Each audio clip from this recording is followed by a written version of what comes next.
나눴습니다. 이제 특별 새벽 기도회가 이제 절반을 넘어갔죠. 이제 거의 끝난 거나 마찬가지인 것 같아요. 이제 마지막까지 승리할 수 있는 이렇게 저와 여러분이 되기를 주의 이름으로 소망합니다. 오늘 말씀의 제목은요, 기다림의 지혜입니다. 사람은 누구나 기다리는 것에 대해서 힘들어하죠.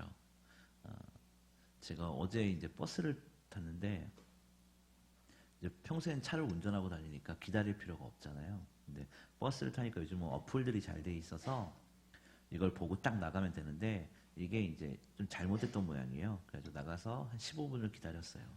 15분은 기다릴 수 있는 건데 그 15분이 너무 한 15시간처럼 느껴지는 거예요. 성격이 그만큼 많이 급하다는 거겠죠. 그래서 이래서 기다리는 걸 참 많이 힘들어하는구나. 때로는 빨리빨리 가는 세상에서도 이렇게 좀 잠시 여유를 가지고 하나님의 말씀을 묵상하기도 하고 하나님께서 어떤 말씀을 주시는지 깨달아 보기도 하고 큐티나 이런 것들을 통해서 하나님께서 우리에게 원하시는 것이 무엇인지 조용히 들을 수 있는 귀한 은혜가 있었으면 좋겠습니다. 그래서 기다리는 것에 대해서 힘들어하는데 특별히 오늘 권사님도 대표기도 하셨지만 수험생들을 위해서 우리가 기도하고 있지 않습니까? 그 학생들이 지금 얼마나 마음 가운데 어려움이 있겠어요. 초조하고 불안하고 그런 것들을 생각해 보면 안타깝기도 합니다. 그리고 또 시험을 보고 원하는 학교에 원서를 놓고 또 결과가 나올 때까지 기다리는 그 마음이 얼마나 간절하겠어요. 얼마나 걱정되고 초조하겠습니까? 우리가 우리의 다음 세대를 위해서 우리 또 기도해야 되는 것이 바로 우리의 해야 할 일인 줄 믿습니다. 여러분 강태공이라고 아세요? 강태공. 흔히 풍류를 즐긴 낚시꾼으로 유명한 사람입니다. 근데 실제로 그는 천하를 평정한 뒤에 이렇게 천하를 평정한 뛰어난 정치인이자 백성을 사랑한 제나라의 초대 군주이기도 하답니다. 그는 70세까지 관직에 들어가지 않고 공부하면서 사색하면서 때를 기다리다가 72살, 72세 때에 정치에 입문해서 문왕을 도와서 주나라를 건국한 1등 공신이 되었다고 합니다. 이 강태공이라는 사람의 진정한 의미는 낚시를 잘했다거나 무언가 책사처럼 뭔가 지혜를 잘 짰다거나 이런 것보다도 그 강태공의 진정한 의미는 시대를 읽고 때를 기다릴 줄 아는 기다림의 미학이겠죠. 기다림이란 때가 올 때까지 기다리는 겁니다. 무작정 기다리는 것은 기다림이 아니죠. 그건 게으름입니다. 무언가 때가 올 때까지 버티는 것이 기다림이죠. 인내가 무엇입니까? 하나님의 뜻이 이루어질 때까지 참고 기다리는 것입니다. 우리 삶에 무엇을 인내하겠습니까? 하나님의 뜻이 우리 삶 가운데 이루어지기를 기다리며 기도하며 묵상하며 때를 기다리는 것입니다. 특별히 우리 그리스도인들은요, 하나님께서 우리의 삶을 만지시고 우리의 삶을 통해서 일하실 때까지 주님의 말씀을 붙들고 확신을 가지고 기다리는 것입니다. 인내하는 것이죠. 그런데 이것이 말처럼 쉬운 것은 아닌 것 같아요. 우리의 환경이 조금씩 더 힘들어질 때 무언가의 때를 기다린다는 것은 참으로 힘든 일입니다. 아이가 어머니의 뱃속에서 10달을 있잖아요. 10개월을 기다려야 하는데 만일에 5개월 만에 낳았다고 생각을 해보세요. 그러면 그게 어떻게 건강한 아이가 될 수 있겠습니까? 건강한 아이라고 할 수 없겠죠. 원래 기다림이란 어두움을 통과하는 것입니다. 그때라는 문이 열릴 때까지 어두움의 터널을 버티고 견디는 시간이 반드시 필요하다는 겁니다. 응답이란요, 이 어둠의 터널을 지나간 자에게 주어진 선물과 같은 겁니다. 우리의 삶에서 기도의 제목이 당장의 응답이 되지 않더라도 하나님께서 그분의 뜻을 우리의 삶에 이루어 주실 줄을 믿고 기다릴 수 있는 지혜, 이것이 바로 기다림의 지혜인 것입니다. 오늘 본문에서요, 이 초조함과 불안 때문에 이를 그르친 사람이 나옵니다. 바로 우리가 잘 아는 사울입니다. 오늘 본문은 아니지만 13장 1절을 보면 오늘의 사건의 그 시점을 보여주고 있어요. 사울이 40세의 왕이 되고요, 그 후 2년이 지났다라고 해서 시작을 하고 있어요. 13장에. 왕이 되고 나서 얼마 지나지 않은 시점이다라고 말을 밝혀주고 있는 겁니다. 사울이 왕이 되어서 이렇게 이스라엘 다스리던 그 시대는 우리가 너무나 잘 알듯이 블레셋이 그들을 많이 괴롭히던 시절입니다. 사실 오늘 본문은 제가 이렇게 장황하게 설명하지 않아도 우리가 많이 들었던 것이죠. 저는 어렸을 때 주일학교 때부터 들었던 얘기예요. 그래서 그렇지만 또 제가 그렇다고 여기서 끝내버리면 설교가 아니기에 조금 더 설명을 해보도록 하겠습니다. 블레셋은 이스라엘 주변에서 그들을 괴롭히던 나라였죠. 그리고 향후 지속적인 약탈을 위해서 오늘 본문에 게바라는 곳에 이렇게 수비대, 주둔지를 설치하게 됩니다. 게바라는 곳이 어떤 곳이냐면요, 베냐민 지파가 거하는 땅이 게바입니다.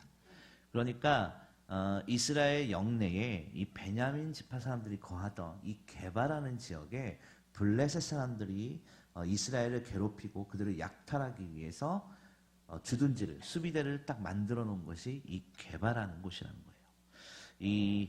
그래서 이 게바라는 곳을 좀 더 보면 그 주위보다 좀 높은 지역이었다라고 얘기를 해요. 그래서 블레셋은 이곳을 선점함으로써 이스라엘을 관측하고 감시할 수 있는 위치에 놓였다는 거예요. 쉽게 이야기를 하자면 게바라는 것은 그 다른 지역보다 좀 높은 지대에 있었기 때문에 이렇게 딱 살펴보면 이스라엘 성문에서 누가 나가는지 알 수 있었다는 거예요. 마치 여러분들이 전혀 아닌 것처럼 이렇게 있지만 제가 이렇게 딱 보면요, 다 보여. 내가 오늘 설교를 빨리 끝내줘야겠구나. 집에 가서 쉬시게. 이런 것처럼 제가 알듯이 이렇게 보인다는 거죠. 그래서 이 게바라는 지역이 좀 높은 데다가 블레셋 사람들이 주둔지를 만들어 놓았기 때문에 거기서 이스라엘을 한눈에, 사울 왕이 있는 그곳을 한눈에 볼 수 있었다는 겁니다. 아마 이스라엘로서는 나라의 안위와 평화를 생각할 때 이 국가의 심장부에 적의 군대가 있다는 것이 공포였겠죠. 두려움이었겠죠. 생각해 보세요. 강한 나라가 자신을 지켜보고 있다는 것이 얼마나 두려웠겠습니까? 사무엘상 13장 22절을 보면요, 칼이나 창은 오늘 보면 뒤에 나오는데 칼이나 창은 사울과 요나단만이 가지고 있었다라고 기록하고 있어요. 이것이 무슨 얘기냐면 일반 병사들은 온전한 무기가 아니었다라는 거예요.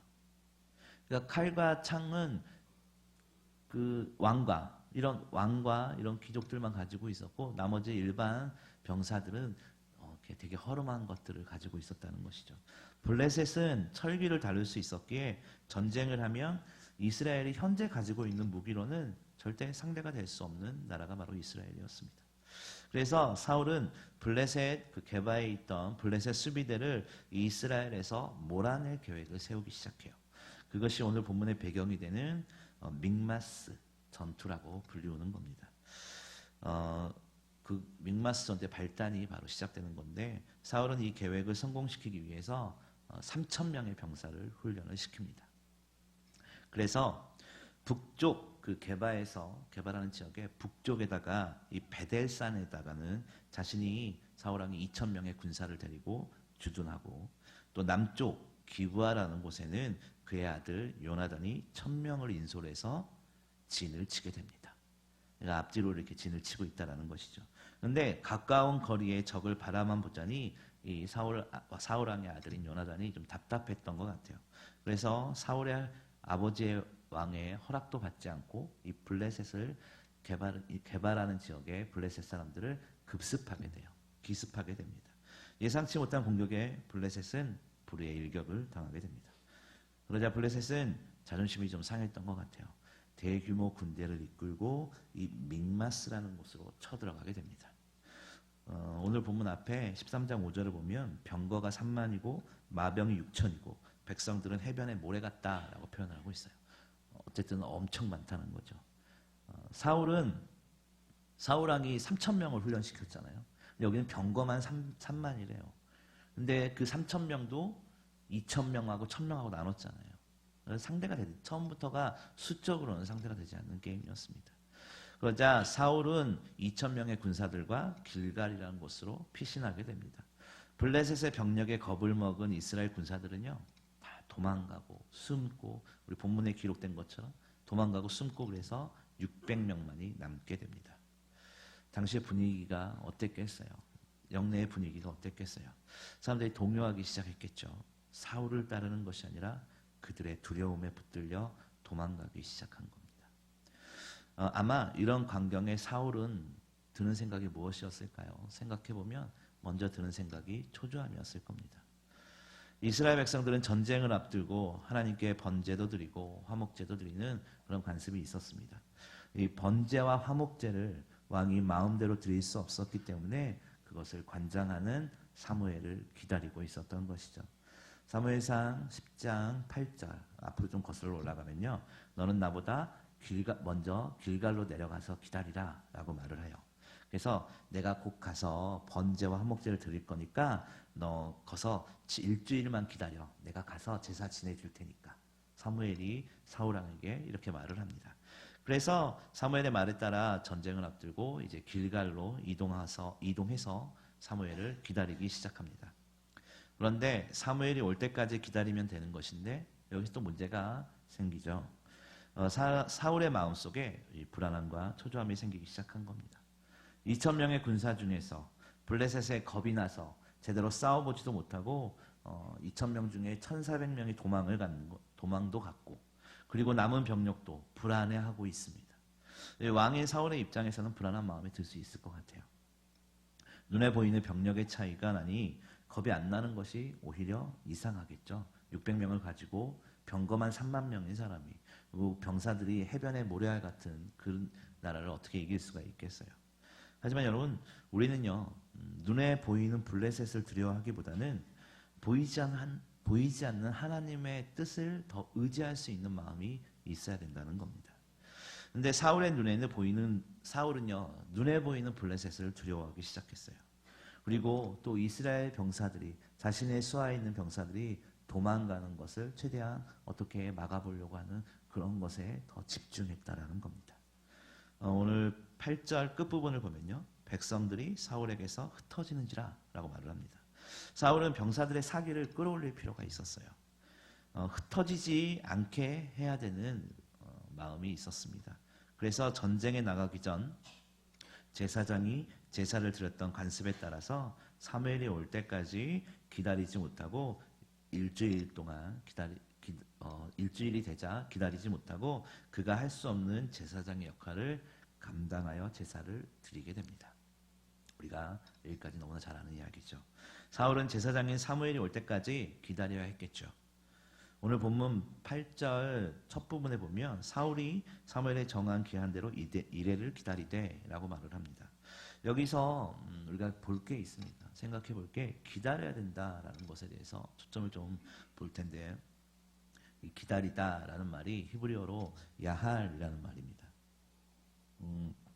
이 야할이란 말인데 기다리다, 소망하다, 바라게 하다, 뭐 이런 뜻을 가지고 있어요. 이 야할이라는 이 히브리어가 여기 오늘 본문에 8절에 나왔던 이 기다리다라는 단어가 또 어디에 나오냐면 창세기에 나옵니다. 창세기 8장 12절에 나오는데 어떤 일이냐면, 어떤 때 등장을 하냐면 하나님께서 세상을 물로 심판을 하십니다. 40주야가 물로 퍼붓기 시작하죠. 그리고 홍수가 난 지 150일이 지나서 배가 이제 산들이 조금씩 보이기 시작하는 거예요. 그래서 노아가 문을 열고 방주의 창문을 열어서 까마귀를 보내죠. 근데 이 까마귀는 머물 것을 찾게 계속 이리저리 돌아다니다가 날아다녔다라고 성경이 기록하고 있고요. 그리고 40일 후에 두 번째로 비둘기를 날려보내죠. 하지만 머물 곳을 찾지 못하고 다시 돌아왔죠. 그리고 마지막으로 7일을 기다리게 됩니다. 그리고 비둘기를 날리죠.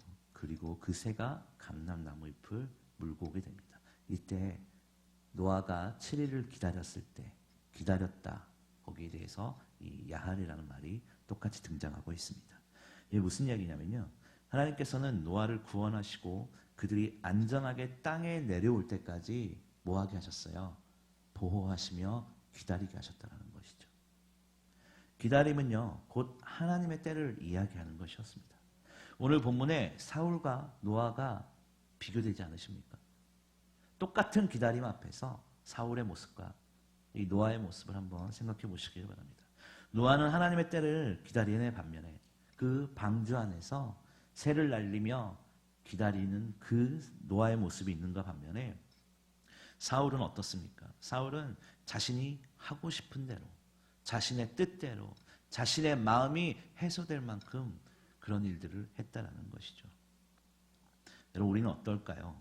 우리는 조급함 때문에 하나님 왜 빨리 해주시지 않습니까? 하나님 왜 날 도와주시지 않으세요? 하나님 왜 이거 응답해 주지 않으세요? 라고 우리는 하나님 앞에 기도하고 있지는 않습니까? 우리 마음에 하나님의 뜻을 구하는 것이 아니라 내 뜻이 중요하다고 하나님 앞에 강요하고 있지 않습니까? 그것은 마치 하나님께 협박하는 것 같아요. 하나님, 내 뜻이 이러니까 맞춰주세요. 하나님은 그런 분은 아니시라는 것이죠.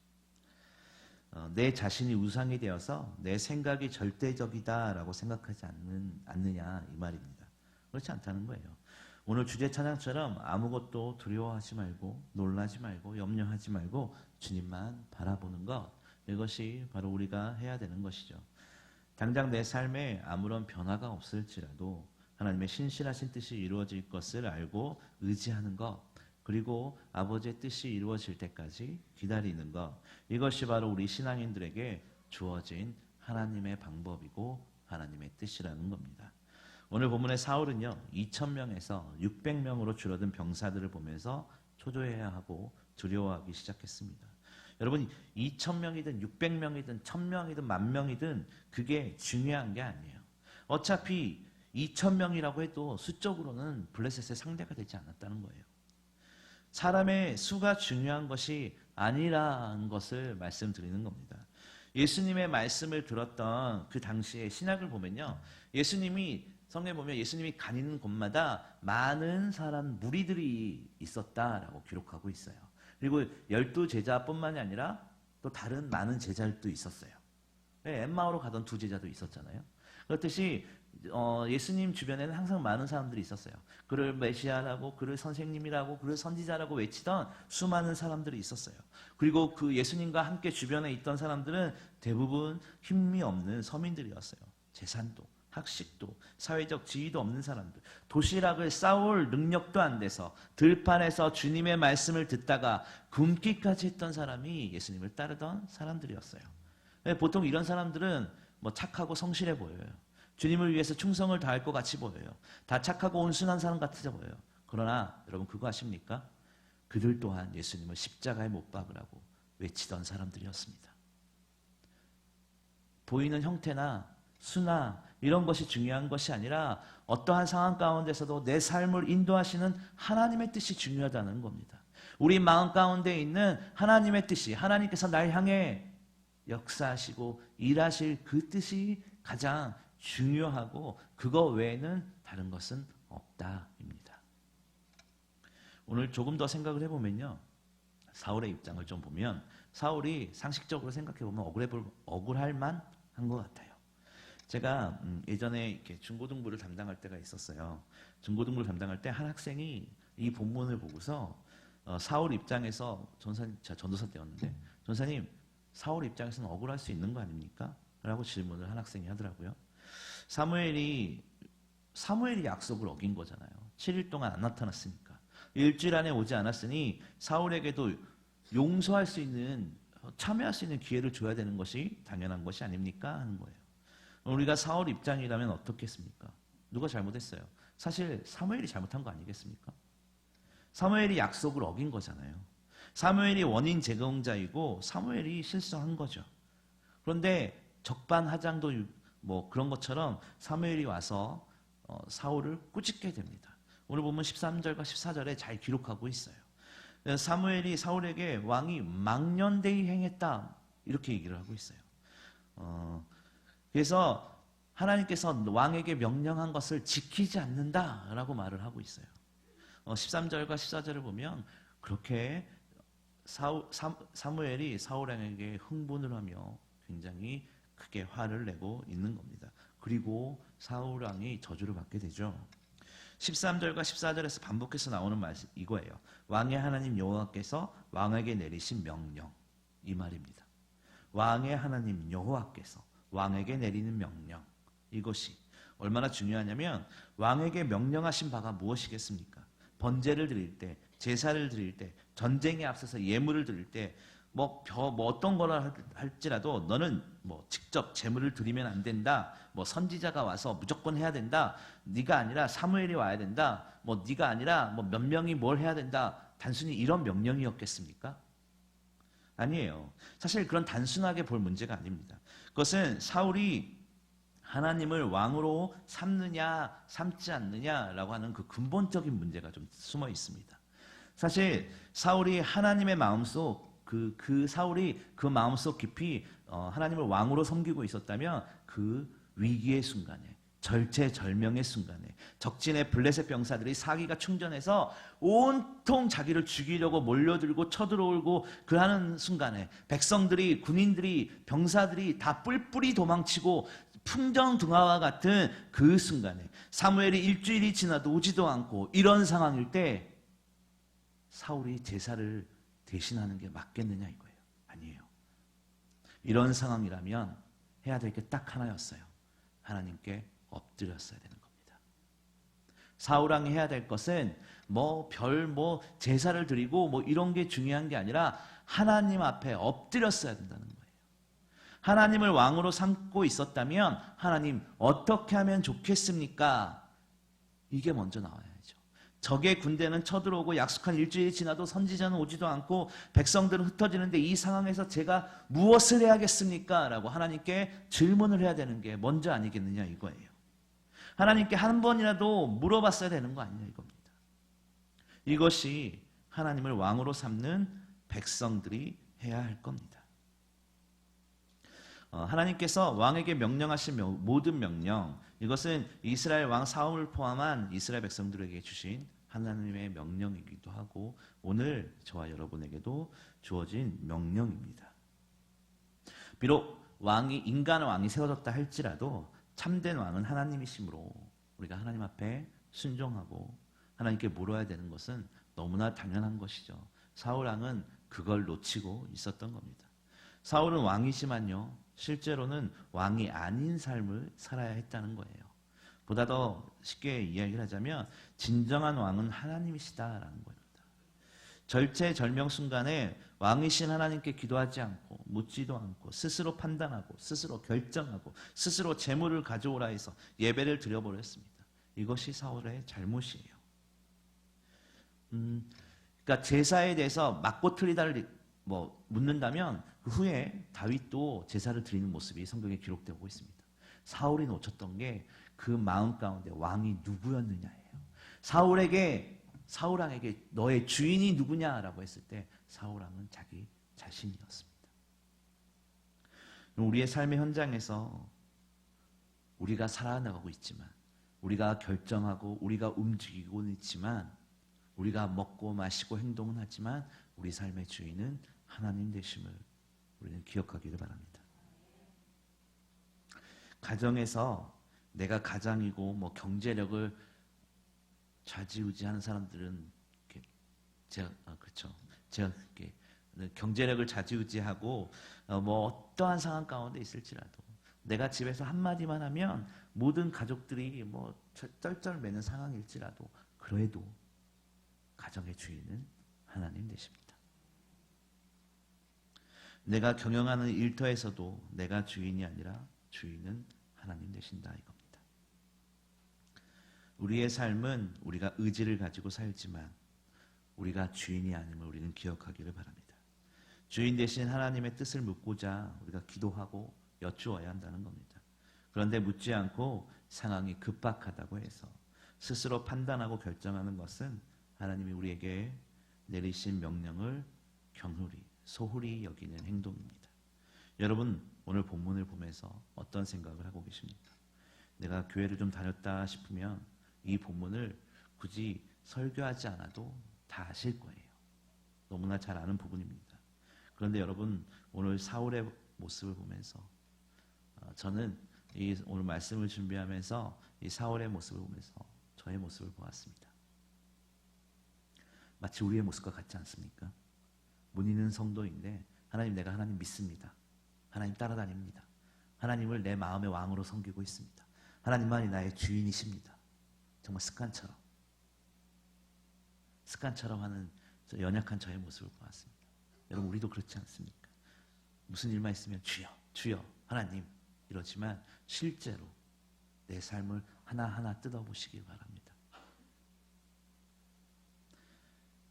여러분, 하나님은 우리에게 아버지의 뜻이 이루어질 때까지 기다리라 라고 말씀하시는데 우리는 어떻습니까? 나의 조급함 때문에, 나의 초조함 때문에 그렇지는 않습니다. 내 뜻대로 행동하고 있지는 않습니까? 우리의 삶의 주인이 누구인가 라고 질문을 드리는 겁니다. 내 삶의 주인이 누구입니까?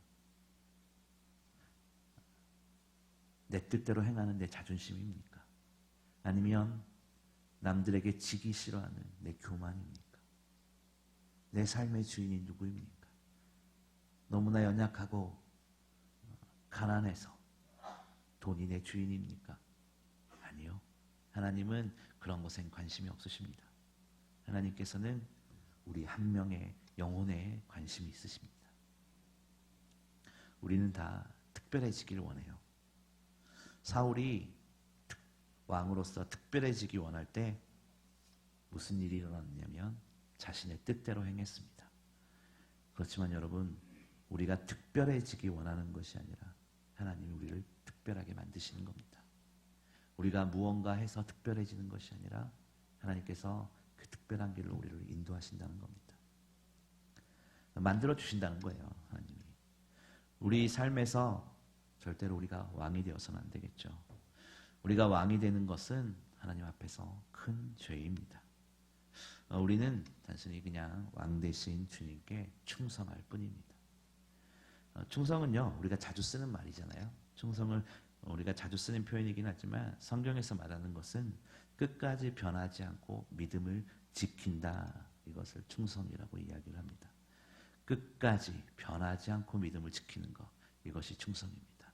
여러분, 충성된 하나님의 자녀들입니까?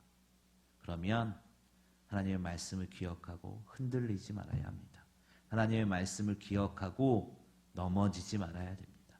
하나님의 말씀을 듣고 변하지 말아야 합니다. 하나님의 말씀을 마음에 새기고 지켜나가야 합니다. 실제로 기독교 신앙의 역사를 좀 보면요, 로마 황제의 권력, 유대교의 힘, 헬라의 철학, 무슨 공산주의니 무슨 주의니, 어떤 뭐니 이런 많은 역사를 통해서 기독교가 이렇게 발전해 왔는데요. 이것을 좀 보면요, 가만히 들여다보세요. 기독교가 언제 끈질기게 순수한 신앙을 지켰는 줄 아십니까? 핍박당할 때였습니다. 카타콤에 숨어 들어갔을 때 그들은 복음을 더욱더 열심히 증거했습니다. 그들이 핍박당할 때, 그들이 신앙의 자유를 누리지 못할 때 그들은 순결한 신앙을 마음 가운데 새겼다는 거예요. 내가 특별해지고 내가 뭔가 해결하려고 할 때 내 자신이 드러나게 되고 우리는 실수하게 되고 실패하게 되는 겁니다. 우리의 삶의 신앙이 지키기 어려우시다고요? 아니요. 그렇지 않습니다. 오히려 그때가 우리 신앙의 꽃을 피울 때입니다. 신앙생활하기가 힘드시다고요? 아니요. 그것이 우리 삶의 복음의 능력이 드러날 때입니다. 우리가 기도하기 힘드시다고요? 아니요.